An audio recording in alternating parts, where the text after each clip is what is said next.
Tonight, just 1 week after President Biden dropped out, the 2024 race entering a critical new phase, with Vice President Harris and former President Trump launching new attacks. We have a brand new victim.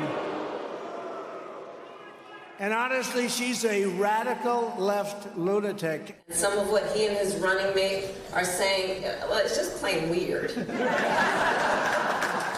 Harris's surrogates echoing that message. He is clearly older and stranger than he was when America first got to know him. The Harris campaign says it raised $200 million in just 1 week, as a new poll shows Harris riding that momentum with an 8-point boost in her favorability, with Mr. Trump's rating down 4 points.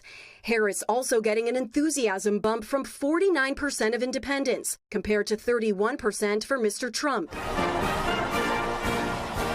Meanwhile, the search for her running mate is heating up. NBC News has confirmed the Harris campaign is considering at least 8 candidates, with Arizona Senator Mark Kelly, Pennsylvania Governor Josh Shapiro, and North Carolina Governor Roy Cooper viewed as top picks. Others on her short list mum about the process and whether they would accept an offer. I'm not going to talk about that. I would do what is in the best interest of the country. Allie joins us now from the White House. Allie, it could be, as we noted, just a matter of days before we learn who Harris chooses as her running mate. That's right. The Harris campaign is squeezing a vetting process that usually takes months into less than 3 weeks. And we're expecting a decision by no later than August 7th. Lester? Thanks for watching. Stay updated about breaking news and top stories on the NBC News app or follow us on social media.